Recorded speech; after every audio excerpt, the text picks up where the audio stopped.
Let's focus our attention now on Metrobus, and the City of Johannesburg's bus service company has this week announced steps to improve its operational efficiency in order to provide a safer service to commuters.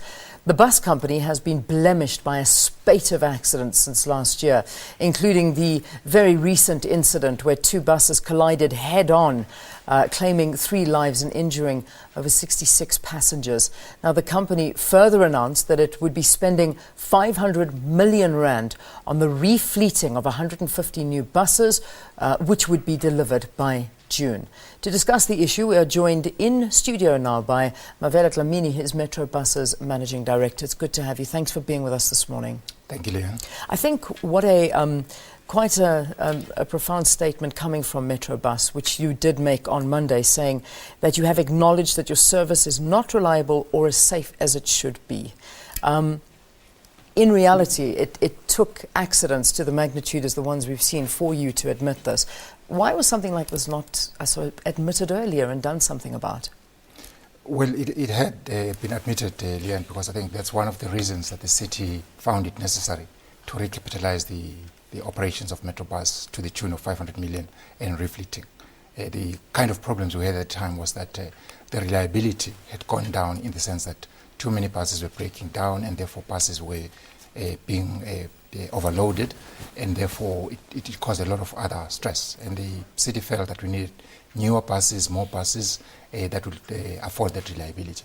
Yeah. But at the same time, there is a sense that I think one of the profound things I found is that the company has been grossly undermanaged. Undermanaged in the sense that managers are not doing what they should be doing to guide the drivers and the like. Things like briefings, things like analyzing the routes, analyzing the patronage and so forth. So all those things need to be checked up. So when I talk about retraining, it's not just about the drivers as well. Yeah. It's also about getting better management that will ensure that they analyze the business and they're on top of it every day. Yeah, I mean, it almost feels like it takes the loss of lives and some dramatic footage that we're seeing now on our screen for a company to actually react. I mean, what we saw was the accident on Jan Smuts. This is the footage from there. The other one was where the bus actually plunged down the Queen Elizabeth Bridge, which, I mean, that is just, these are things you don't want to see, but these are just not things that have arisen now. It seems like Metrobus has been going through issues for years, where it's come to driver behavior, incompetence of the management, as you said, an aging fleet. What's going to be done? Let's sort of try and not focus on the past, but talk about today and things that are going to change.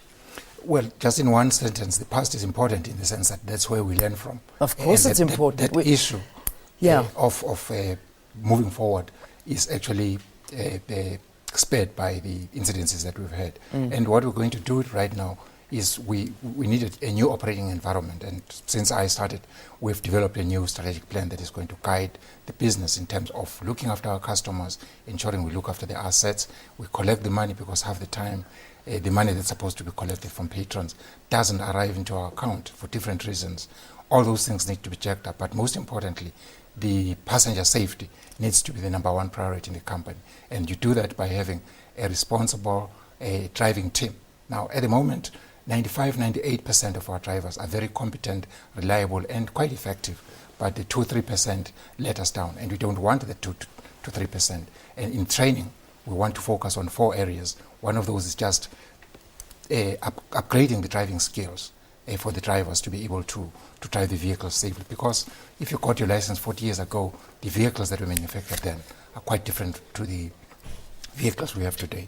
Secondly, we also need to ensure that defensive driving, in terms of driving in inclement weathers, whether it's raining, windy, or traffic conditions, that you are able to manage that. A lot of people take stress when they find themselves in a choked up road area, for an example, or they can't drive well when it's wet, and I don't think that's correct. Thirdly, we also need to ensure that the customer relationships are also managed well, because we're there to serve the customers and the public, and we take no joy from the kind of incidences that have happened, but also just how you talk to and you serve the public. I think that's profoundly important. And lastly, you are responsible for a very important asset. These buses cost 3 million, 4 million rands each, and a driver needs to know that I'm entrusted with a very expensive asset and I need to look after it. No speeding, I mean things like talking on cell phones, things like driving with open doors and passengers could fall out. All those things need to be cleaned up. In doing that, I think we'll have a better operating environment at Metrobus. Yeah. I know that our mayor here in Johannesburg, Parks Tower, spoke about the fact that this retraining, you have committed to this. When is it starting, though? Can we see it as soon as starting today, tomorrow? Well, because we're a public institution, we've just been going through the procurement processes. By the end of this month of May, we shall have started. So all drivers are going to be retrained? All drivers, whether you are a competent or less competent driver, we want you to go through that so that we are sure that you've got the skills and capabilities. Let's talk about the fleet of buses, though, because let's look at some numbers. You've got 412 buses in your fleet, is that That's correct. About correct? 126 of them are 10 years old, and customers are not happy with the state of these buses, and they desperately need to see new buses coming in. They're spending the money, they want to get to work alive. This is the least that can be done. When is this new fleet coming? I read in the intro, June. Is this true? Is this going to happen? Yes, one of the things we did was to place that order because it had been long coming and there were difficulties in just sorting that out. So it's the first thing that I sorted out. I placed the order and they are manufactured. We now have the prototype, and on the 30th of June we shall have received the first batch of 16 buses that will be running in Johannesburg, and then thereafter we'll be receiving them in batches of 20 from a reputable service provider that we've contracted to build these buses for us. What about schedules? Because that's another issue that a lot of your customers complain about, is that they run late for work because the schedules of the buses are completely wrong. Their buses break down on the way to work, and again, it affects the economy, it affects their livelihood. Well, I've been saying to my team, Leanne, we're more than just driving buses, we're driving the economy, because if you can't get people to work on time, that affects everything in the value chain of driving the Joburg economy. And part of the refleeting is to ensure that those schedules can be met. Obviously, we may not cover every corner and nook of Johannesburg, but where we have a scheduled service, we want to make sure that that schedule is there on time, it's clean, it's dependable, and it's not overcrowded. And we will then do that with the city and the commuters to say these are the schedules that we will be servicing. Do know that, of course, we've got other operators who are also assisting us. There are vows, the taxis, the Patcos, and everybody else. They are doing their bit. But what we commit to as Metrobus is something we must fulfill without any obfuscation of responsibility. All right, let's leave it there at this point in time. I'd love to talk to you more, but unfortunately we don't have time. Mavela Dlamini, Metrobus Managing Director, thank you for coming in. Thanks for explaining this restructuring that's going to be taking place and moving Metrobus forward and hopefully improving the fleet, the time management, and most importantly, the drivers that are all going to be retrained. Let's take a break. We'll see you after this.